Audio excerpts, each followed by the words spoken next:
Welcome back, everyone. It is Monday, December 23rd in the NBA. We have 14 games on today. It's Logan and I. We're going to give you 6 picks that we really like. So, hey, we're going to dive into those in just one moment.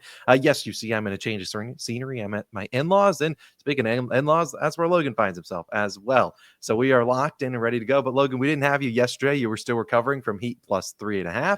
Hate to see that. I know I didn't need to bring that up, but hey, we move on. We did have a 1-0 day, though. We had Nikola Jokic's over in assists. It cashed, and then he went into overtime and got the triple-double like I recommended you guys could sprinkle on at plus 200. Now sitting at 16 units. But look, we're not going to waste any more of your time. We're going to dive into the picks in just one moment. As I said, we have 6 picks today. 4 player props, 2 game picks, 2 from Logan. We're going to dive into them right now. Now, we do have our NFL video live, as I was posted yesterday evening.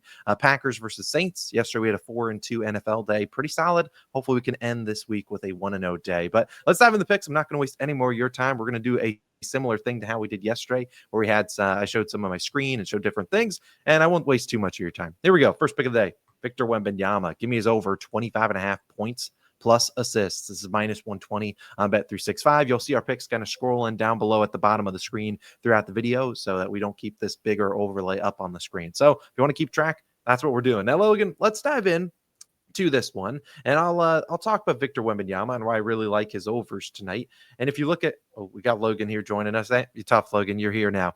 If you look at Logan, this is why you need to bet on some Victor Wembanyama. You see on the season over in 13 to 23, pretty solid. How does he score his points in the pick and roll? Free throws, transition. We love to see that. And obviously, we're talking about the matchup against Joel Embiid, one of the best centers in the NBA last year. 2 matchups, 35 and 39 points plus assists, pretty dang good. And then you also think about what happened in one of those matchups.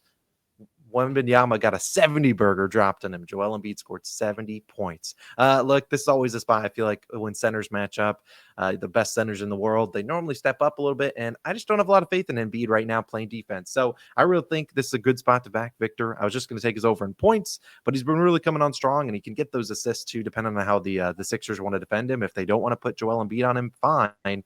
Put someone else. I don't really care. I really like Victor Wembanyama's over in points plus assists. I think it's a great spot for him to absolutely dominate this Sixers team. We have a close spread in Philly, so I really like that one. Now, my second pick, it's going to be an under. We need to go to James Harden, under 3.5 3-pointers made. Now, I really like this one, taking James Harden's under in threes, minus 115 on DraftKings. Once again, I think this is it could be a trap. I won't lie to you. This could be a trap, but I will happily dive right in because I really think this is a good one. And Logan, I'm going to bring up a couple numbers for you. Look at this. Look at this graph here, Logan. This graph is nuts.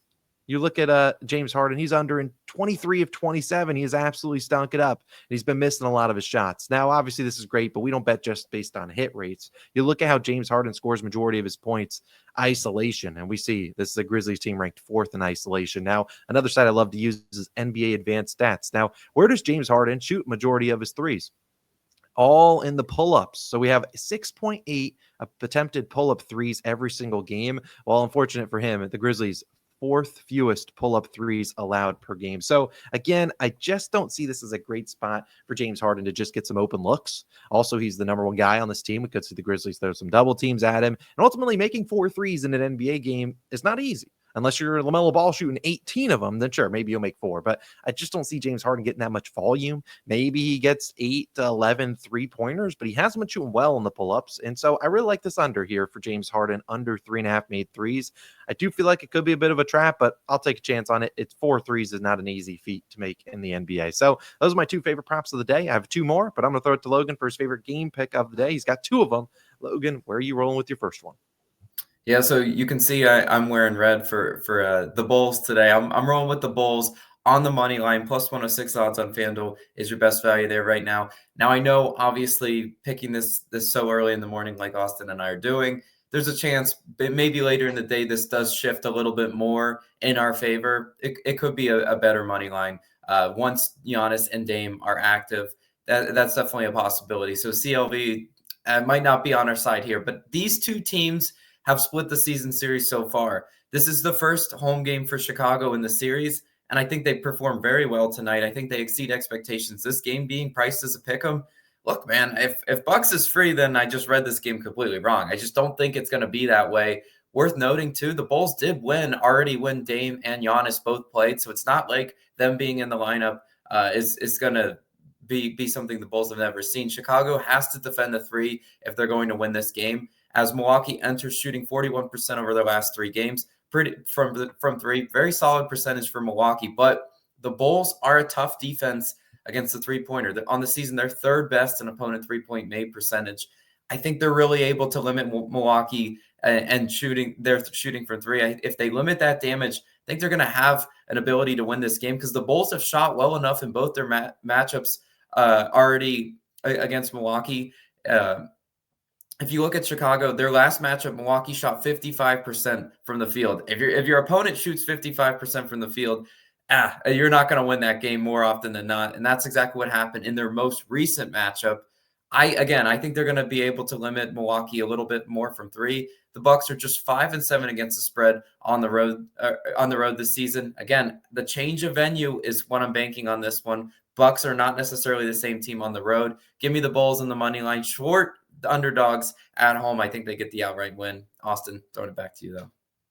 Yeah, I mean, you're talking a weird line there. Why are the Bulls basically pricing to pick them? That feels a little bit odd. Obviously, there's some injury news there, but I still think the Bulls can come through for you.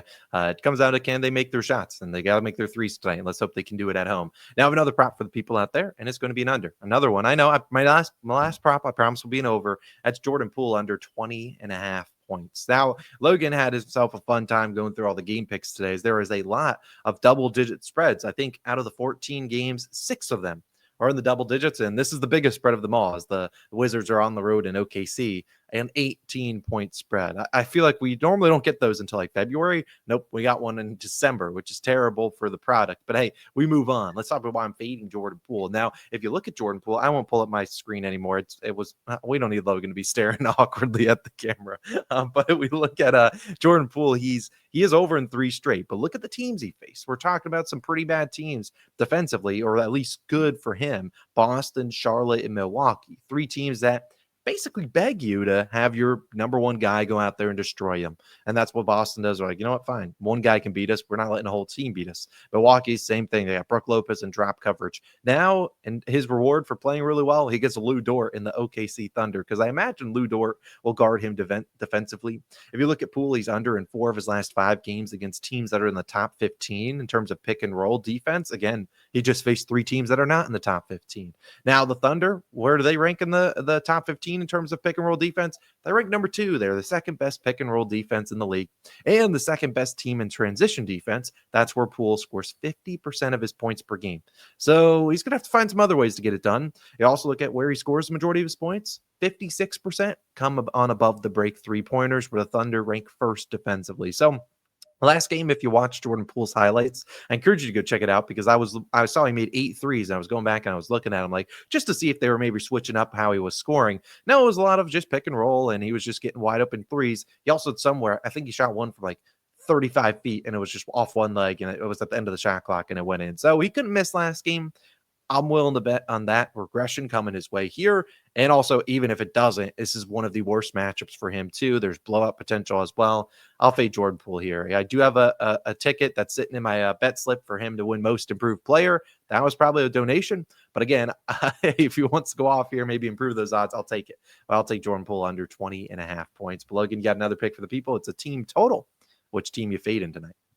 Yeah, you said something, a little buzzword for me on regression. Right? This is exactly what I'm banking on. I'm taking the Detroit Pistons team total under 109.5.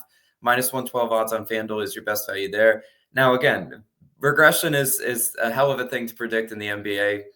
I was considering doing Lakers -6, but with LeBron and AD both questionable, I don't want to risk one of them sitting. And again, bad CLV, or the Lakers just simply don't show up offensively. Could see that if one of those guys sits. So again, I think the better kind of angle to attack in this game is taking the Lakers defense and kind of stymieing the Pistons.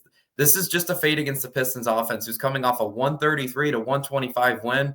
Austin, you love shooting regression. How about in that game? Detroit shot 55% from the field and almost 50% from 3. Those are incredible numbers. If they shoot like that today, I tip the cap and I say, I'll never fade this team again, because they're hot right now. Detroit has went over this line in 3 straight, but opponents playing the Lakers in LA rarely shoot that efficiently. Last 3 opponents the Lakers played at home has shot from 3, 32%, 25%, 32%. Again, that's far under what the Pistons have been doing. And again, I just see this as a prime regression spot for the Pistons, who are playing against a team that really do know how to play defense in the Lakers. I'm not going to say the Suns know how to play defense. They just want to get in shootout type, high scoring games. I think this is going to be a completely different matchup for the Pistons today. And again, Lakers -6 was on my radar, but I think this is just a sharp angle to attack in a regression spot on the team, just the team total angle. So I do hope the Lakers defense shows up for me on that Pistons team total under.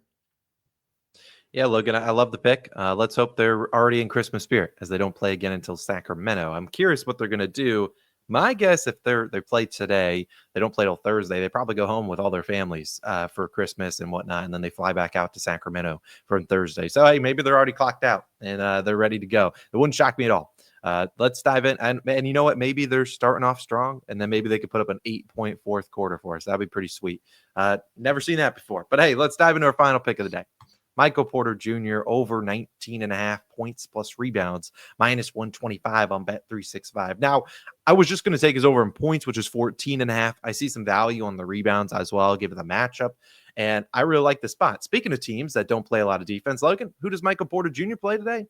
The Phoenix Suns, who a team that just likes to get into those shootouts. Now, MPJ, if you backed him yesterday, well, you probably are triggered by me bringing him up because he had one of his worst games of the season. 8 points, 4 rebounds, 2 for 8 shooting, only played 23 minutes. In fact, he was benched the entire fourth quarter and overtime. Now, there has been some trade rumors, if you will, about MPJ. I don't really think that was the reason he was benched. I think it was more so, hey, Russell Westbrook was playing better. Julian Strawther was playing better.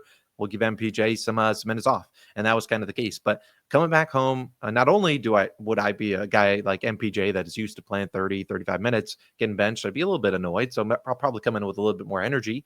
But also, this has just been a too low of a line. He's over this line in 22 of 26 games.